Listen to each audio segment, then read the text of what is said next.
How's it going, folks? I'm Matthew. This is Lemora's Cards, and today we're revisiting my most popular video ever because the newest God of Commander tournament just happened over in Japan. God of Commander 7. If you missed it, I covered God of Commander 6 a couple months ago at this point, and it was hugely successful. My most popular video ever. People were really excited to get a look into this different metagame and all these like spicy card includes in a very competitive environment. Like, Japanese players aren't over there goofing around. They are really competing, and they have a very different approach to the meta because they have a pretty relatively different metagame. We're going to be looking at the top 12, and that's how it worked last time, but I didn't really know all the context. So there's a few little things we missed in the last one. So the reason that they use a top 12 in this series instead of a top 16 is because the top 4, the final match of the event, is the 3 players who make it through 2 top 12 and win those 3 pods. And then they face off against the previous winner of the last God of Commander event. So in this case, it was the Blue Farm or Tymna Kraum player who won the previous event that has a spot reserved in top 4. So they have, it's more like a title that they're fighting over, and the reigning champ kind of gets to come back in and defend their title and gets a guaranteed shot at it. It was a repeat winner, and hopefully we'll get to look at that deck list, and I'll have that in the link below. The info is a little scattered, but right now I have the top 12 list. We're gonna look over those, and there's some really cool stuff here. If you enjoyed this video, let me know down below what you like, what you didn't like, what would you like to see next, and which of these decks was your favorite. There's a lot of really cool stuff, and let me know what kind of tech you want to try out from these. Consider supporting me on Patreon and get access to earlier videos like this. Thank you again, as always, to my amazing patrons over there. And with all that being said, let's get into it. Looking to run a great cEDH event? Having hosted over 100 successful tournaments, Eminence Gaming has your back with Command Tower. With its intuitive tournament manager dashboard, you can handle everything from deck list submission to player management in just a few clicks. Then, all players need to do is scan a generated QR code to have access to your full tournament bracket. Put your players first with seamless pairing software and real-time access to standings. Take the guesswork out of tournaments. Give Command Tower a try for your next event. Alright, so first up we have Derevi at 12th place. There's a few different variants of Derevi going around both here and in Japan. Spectral Sailor, okay, so good Derevi attackers. Weathered Wayfarer is a card that pops up every now and then. Architect of Ogma, Bloom Tender. So Collector Oof immediately does not look like we're doing One Ring shenanigans. This is a pretty big indicator that's not going to happen. We've got Thrasios, an engine to kind of dump your Derevi mana into. Maybe we're also doing infinite mana stuff, although we don't have a Kinnan here. We do have a Feldar Guardian, so infinite shenanigans and a meal. So of course we can do especially easy with something like either a clone of Dockside or a Gaia's Cradle to get infinite mana out of Flickering Derevi, untapping your Cradle, and then you can pump that mana into whatever. You can pump it into the Thrasios. Now this might be like the sort of tempo stacksy list that we saw last time, or a variant of it that also saw like Grazilax, Aven Mind Sensor. We have Dalseem here, which is sort of like, you know, Tymna. Rosy Cotton is pretty interesting. This is definitely a way to make a creature infinitely large. If not, do something else. We see a combo here immediately to make infinite squirrels and an infinitely large creature. Roaming Throne, this is one that we're just seeing a lot more of in general. You name Wizard, boom, you've got Derevi. It's especially powerful with Derevi because it's going to double up all both the ETB and the combat damage triggers, which is pretty ridiculous. Toski. So yeah, it is looking like a value stacksy creature combo we build here in the creature package. Kind of the tutors we'd expect. Lauren revealed these land cyclers are actually, I think, just pretty good in general. If you're not doing a Noz list, it's the interaction package looking like a really slim interaction package. I guess relying on some of the stacks effects that we're running, because we just have 5 counter spells, silence, and then a Psycruff, and that's a really slim interaction package. That's really interesting to see. Very few artifacts, one of them being Null Rod. So yeah, we're oofing big. And then not a crazy amount of stacks. We're not doing really heavy Rule of Law stuff. I'm a little surprised not to see Deafening Silence with how slim, the non-creature card selections are. Titania Song is like really going heavy on the artifact hate, and that and Sony Silence. So we're very much hating on artifacts, not necessarily hating on people casting spells all that much. Really interesting approach. And then 31 lands. And one thing you'll notice is the Japanese are not playing around. They almost all have stickers, even if they're not playing a sticker card in their deck, because people play sticker cards, and you technically, if you're going to an event, you should bring a sticker deck because you can clone, the name sticker goblin, or, recast it with a meme bed or whatever. You have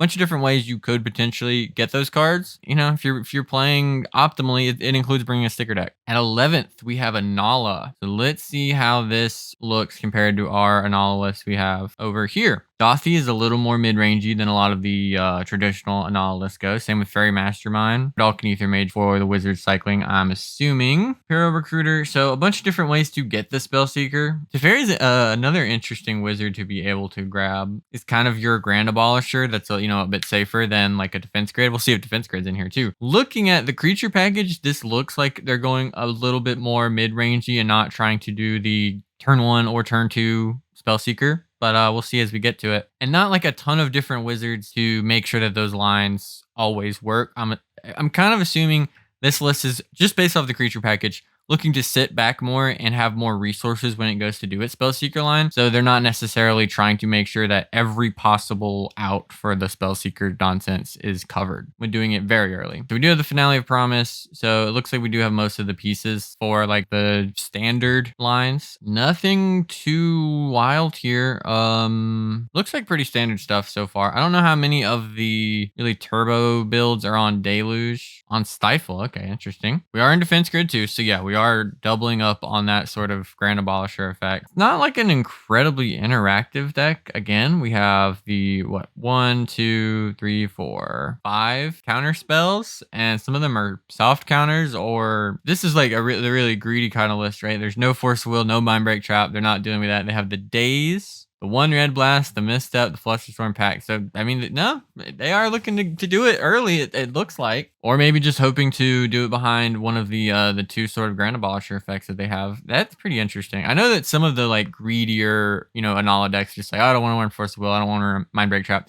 I've been specifically not very good at protecting your win attempts. But yeah, seeing cards like Dothy Voidwalker and Fairy Mastermind, I kind of figured maybe they were going for a more interactive, longer game plan, but Interaction Suite isn't really here for it. So I'm wondering how these decks tend to play out. So the lands, so a lot of the very turbo-oriented Inalla decks are running like as many soul lands as possible. So on top of like City Trader's Ancient Tomb, they're also running the like depletion lands that come in tapped, and then you get 2 mana like here we see here.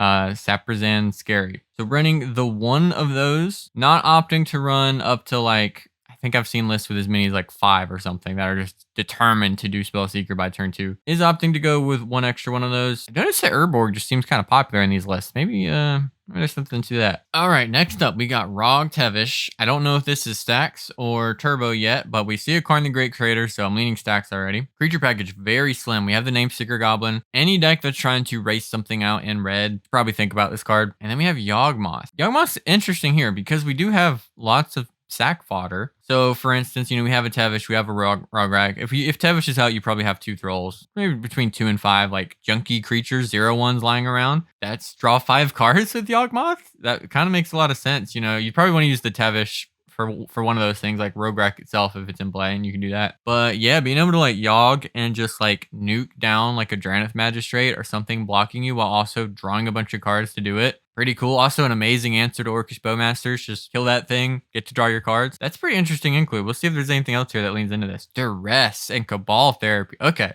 we're zooming. We're not messing around. And Thoughtseize. Wow. Someone cooked here. This is really cool. Oh, we got Passion Flames. All right.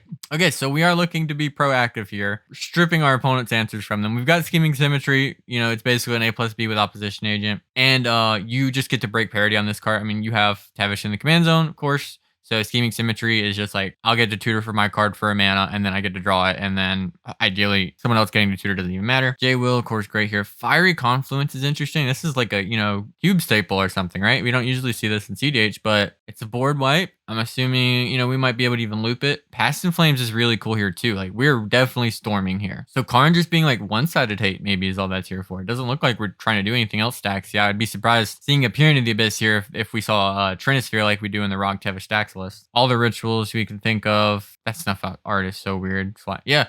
We are pure turbo rogging it out. This is sick. Engineered explosives. Okay. We're just like full of ways to get rid of hate. We got double keys, presumably mostly for the One Ring. Also works well with Witchclaw Talisman. This is really sick. This is super cool. Eighth Reflex Reservoir is a win con. Rograkh, especially, if you have a whole bunch of cards that aren't winning the game, throw them away. Get a bunch of new cards, and then we get to draw through with Tevesh. And then 31, this might be the most surprising thing here is the 31 lands. I wouldn't have been surprised to come down here and see like 26 with 2 basic swamps. I guess you're just black-red. So that means we're not a Tainted Pact mana base, but we have Tainted Pact. So I guess we're just hoping to see the one swamp. It doesn't seem worth it. That's interesting. Because yeah, for if you're not aware, Tainted Pact, if you reveal a duplicate card, you have to stop. Usually it doesn't matter because almost every deck is built for a Tainted Pact mana base. Running the extra swamp, I wonder if they've just found that it's worth it. Maybe like, if it's Archon heavy meta or something else where they're getting pathed or whatever and they want the extra basics.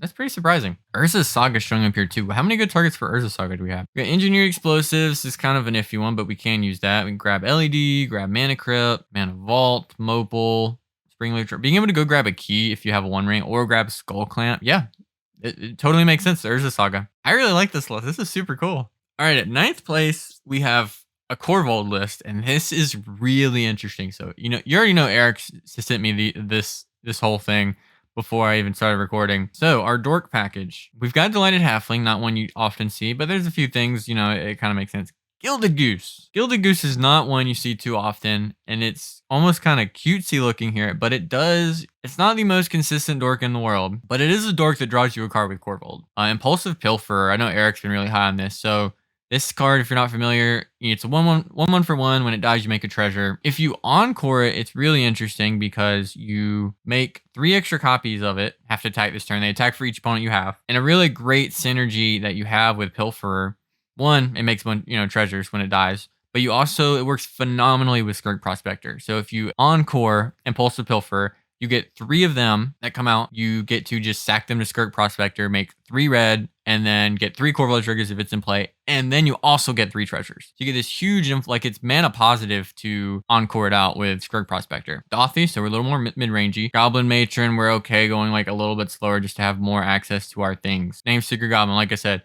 And if you're doing a lot of these overlapping goblins, of course it makes sense to do Goblin Recruiter. Like we're leaning into like a goblins package where you can do things like Goblin Recruiter on one, putting like Dockside, Pilfer, Prospector on top, and then you have access to a bunch of mana. Your cards are going to draw you cards if you go like turn 2 Dockside into turn 2 Korvold. You're drawing like Skirk Prospector, you get to play that. Make more mana, Impulsive Pilfer with Skirk Prospector. You kind of see what we're getting at. We got Squee the Immortal because we're doing food chain stuff. Activated Sleeper. Usually a card you only see in Protean Hulk lists. Here we're using it to be able to get back, or really not even get back, get an extra of anything that's died. You can use this on somebody else's Dockside that goes to the graveyard or whatever. You kill Kinnan's big old thing, you get to copy it. But then also it's just, hey, I sacked my Korvold to Ruthless Technomancer, 3 mana Korvold with Activated Sleeper. Or of course, sack my Dockside, spend 3 mana, get another Dockside Activated Sleeper, just like another reanimation piece. It has a little bit more flexibility than some of those cards do. We are doing Dualcaster Twin Flame. Tutors, Reanimation Effects, Twin Flame. Academ's Awakening, not one you see too often, but it is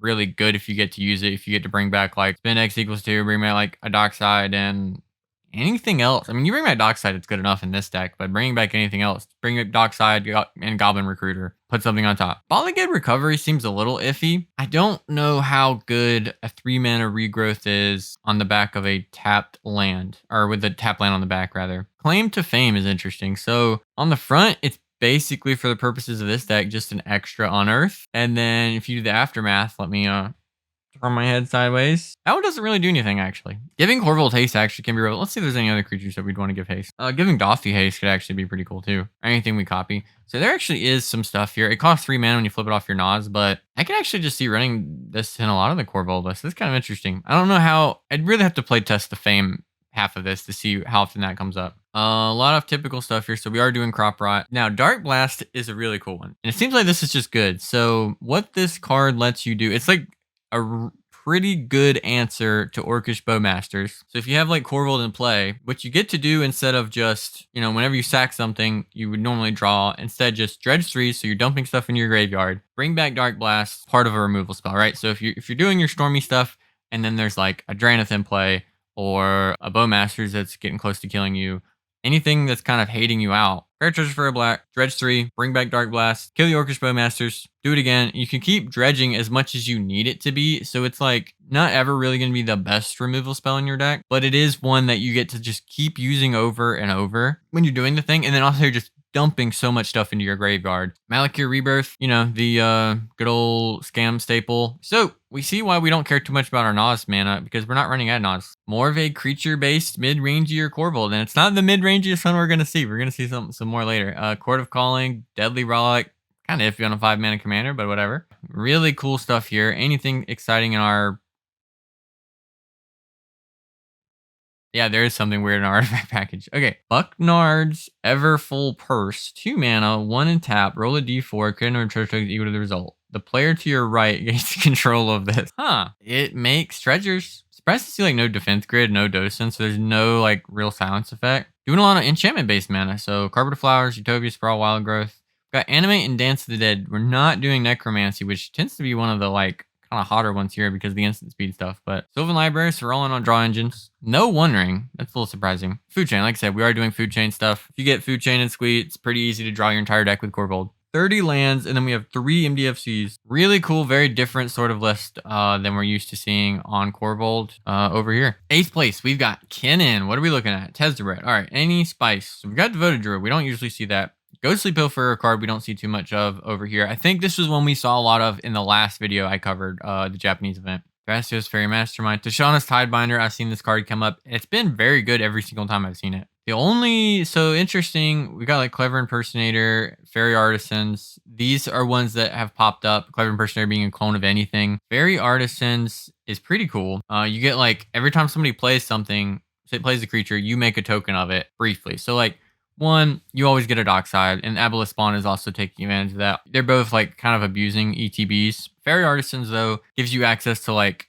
pretty much no one can play a broken creature at all at the risk of like giving you access to it, you know, barring stuff like Thassa's Oracle or whatever, just because, so we're not really doing any kind of big flips. We got Tidespout, Hullbreaker, Seedborn. These are good things to flip, but they're not, you know, we're not seeing like the Thorn Mammoth and Nyx Bloom Ancients, like the Jingataxias that we might see over here. Much more compact, sort of tight creature package. Nothing but tutors for the sorcery package, kind of what you'd expect. Interaction. So we actually have a deck that's running counter spells. Got the Pact, Offer You Can't Refuse, Arcane Denial, technically better card advantage for your 2 mana thing. Like this is technically better than something like Delay. It just doesn't feel better when you play it. But technically, you're less down on cards than you would be casting a hard counter. Born Upon a Wind, broken card. Change the Equation is an interesting one.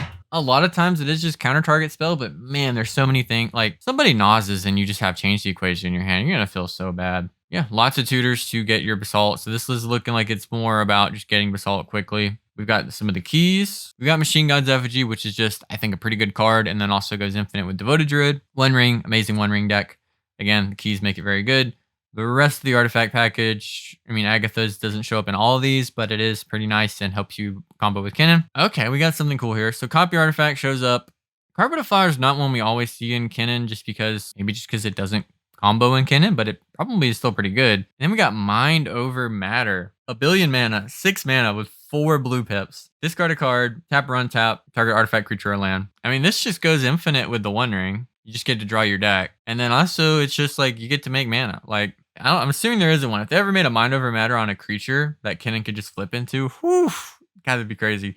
Yeah, this is a cool one. I haven't really seen any Kinnan list do this. I've seen some of the like really dedicated One Ring combo decks doing it, but yeah, that's really interesting. I mean, it can make you 1 billion mana with Kinnan. Again, if you get to copy a ring or play your own ring, you just win the game. That's pretty wild. And it's really hard to interact. Once this hits the board, very hard to interact with this if they have, you know, more than like 2 cards in their hand. We got Academy Ruins, so we're definitely going hard on trying to make sure we can get back our Basalt or our One Ring stuff, Treasure Vault. We are on the Ursa Saga. Seems like it's just more popular over there than it is here. I guess if you're doing double key stuff, it makes even more sense. Yeah, super cool version of Kinnan that's like going quick and it's like more efficient list than a lot of the stuff that we see here.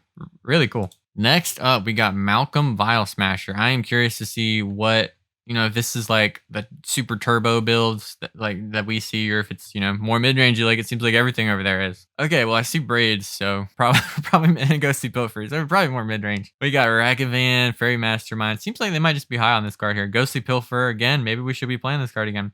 Reality Chip is really interesting. It's a future sight. Not the most, it's not always the most efficient value engine you can have, but it is one. Of course, you have Glenhorn Buccaneer, just wins the game with Malcolm. Braids is pretty interesting because odds are in most board states, not even looking at the rest of this deck, we're just going to have the material lying around. If you go, attack with Malcolm, play Braids, at instep, sack a treasure, you're drawing 2 to 3 cards. Being able to turn Malcolm treasures into cards, especially at that rate, if you draw 3 cards off of Malcolm, you're playing an Ancestral Recall every turn. You spend 1 treasure to draw 3. Pretty ridiculous. Mayhem Devil, yeah. If we're doing treasure loops, we might have to use like Mayhem Devil at some point to get rid of a hate piece stopping us. Everything makes sense here so far. I'm a little surprised to see Windfall over the Wheel, and this might be a budget constraint. They do not allow any proxies there, so that might be why that's here. Though there are some things about Windfall that are better at times than Wheel, but I think usually, I'm assuming this is a breach deck, you're going to want the if you're doing one, you want Wheel of Fortune, so it might be a budget constraint here because this is a $2 card versus like, $250 card. All right, interaction. Alchemist Retrieval is so weird. Do I just need to play this card? It never feels good when I cast it. Or whenever I see it, it just never seems that good. I don't know. Maybe I just haven't seen this card enough, but it just always looks so bad. Anything else? We're rocking the Rain of Filth. We've seen this a good bit. Rabid Hybridization. That's one removal spell you can run. So we are on Limdol's Vault again. This is another one of those cards that were mentioned last time that is cEDH staple. People just kind of stopped playing it along with, Ghostly Pilfer, cards like that. Maybe we should still play them. I don't know. Instant package looks pretty typical. We have Born Upon a Wind. We'll see if there's a Necro. We got the One Ring, Curiosity. We are doing Necros. We got Necroborn. 29 lands and nothing too wild, no basics here. Are on the Emergent Zone, so we have that option for Necro as well. And was there a Final Fortune? No, there was, yeah. So we have Born, Final Fortune, and Emergent Zone to be able to do that. All right, we got another Rog Tevesh with another Karma, but something interesting here. We got a Spell Shaper. So this is a cool card, but so you can destroy target blue permanent with it. I mean, we also have Braids here. I think Braids is just good. Shouldered, Yawgmoth, a lot of the same stuff, although we have Shouldered here too. But this is, I gotta talk about it. Destroy target blue permanent. 3 damage to target creature or player. 7 mana. Deals 6 damage to each creature and each player. You get a Lightning Strike or like a half of an Active Volcano, I guess, which is I think this is the deck. I was looking at some of the lists. One of them is on Active Volcano. Yep, it's on Active Volcano. So they're really high on this effect of destroying blue permanents. And I mean, everybody complains about Rhystic Mystic. I guess you can't blame them. And this one doesn't even trigger a Mystic. On your end step, boom, blow up Rhystic's type. Maybe this is something to consider. I mean, if you're in just Rakdos, right? Like, I don't know, maybe think about it. Every card in my hand can blow up Kraum. Maybe that's good. Other spicy includes Molten Collapse. So this list looks for the most part pretty similar to the last Rog Tevesh list. So we have a couple. Molten Collapse is just pretty likely to be on in Rog Tevesh. You're going to be sacrificing your stuff so much that you just get to blow up 2 things. Siege Deluge, Damnation too. So really valuing the ability to wipe a board. Bunch of rituals, Tybalt's Trickery, so they're both liking that. Active Volcano is so wild. Engineers, yeah, it looks like they were pretty similar build. I don't know if the other one was on Conqueror's Flail. Staff of Completion. Pay life, draw cards. The other one's going to be any good. Destroy a permanent you own. I don't know how good that'll be. Make mana, proliferate. Draw a card, untap. Interested in how many of the modes of this are really good. We got Necro Breach, Cabal Pit. Still the 2 swamps. I feel like they had to brew this together. They must have started a very similar place. Yeah, similar list to the other Rog Tevesh list. Both making, top 12 here. Cool. I mean, Active Volcano. That's like, the only time I've seen this card's in like Chandelar. That's wild. All right, in 5th, we've got our first Tymna Kraum of the list. There's some interesting cards here too. So Deep Gnome Terramancer. This is one we saw in the winning list of the last event. Loyal Apprentice. We don't see too much of that nowadays, but we're doing Tymna stuff. Scheming Fence. Okay, this is one you might not see that often. Most of a Pithing Needle, right? So 2 mana. Choose an unland permanent, can activate those abilities, and then this card gets the abilities of those. So things you can do with this, right? Turn off anybody's anything. Copy a Ranger Captain. Another cool one it works really well with, we'll see if the One Ring. So they don't have the One Ring here, but, using this and somebody's the One Ring, they just take damage from the ring. You don't have the downside of, you don't have any of the other stuff. You also don't have Indestructible, but you just get to tap this and draw cards, and it never deals damage to you. Pretty cool. Just a way to shut off somebody's thing on a beater. 2 mana, 2/3. And then Tashaana's Tidebinder. Again, this has been a card, when I've seen it in my games, has been pretty impactful. Nothing too wild. So we're on Dam in terms of like a board wipe. Just because not a card you see in a lot of TnK lists. You also have Rain of Filth. Really notable, no Wheel of Fortune here. This is, of course, a breach deck. We've already seen Savines and Intuition, but not opting to run any wheels. Nothing wild in the artifact package. Dress down. Okay, so respecting creatures in that. Pretty, I mean, so there are cards here we don't always see. Deadly Rollick, not one you see too often in TnK. Okay, pretty cool list. All right, fourth, last list before we get to our top 3. Teshar, Blast from the Past. Not familiar, this is a list that has a whole bunch of complicated artifact-based combos because you play an artifact, you get one back, you get to do all kinds of nonsense. It's not a list I'm super familiar with. I'll try to point out cards that really stick out, but like I know there's new stuff here, like Market Gnome. That's a new card. I'm going to do my best to keep up here. So Lauren's newer card, Matter Reshaper. That's interesting. Metalworker, Liberator. And most of the stuff makes sense. You're in mono white. Only the 1 instant? Pause? No removal spells? No sorceries either. 38 artifacts. You would think there'd be like a silence. Oh yeah, so this is one. I don't know if I missed one. Gerard's Hourglass Pendant. This is just the thing that they play over there. Brings back a bunch of your stuff, so it's really good. I think we'll see it as we get to the top 3. Shuts off Final Fortune. Can really body somebody if they get hit by the Big Emrakul, which is a card that is played over in Japan. Portable Hole, Manifold Key.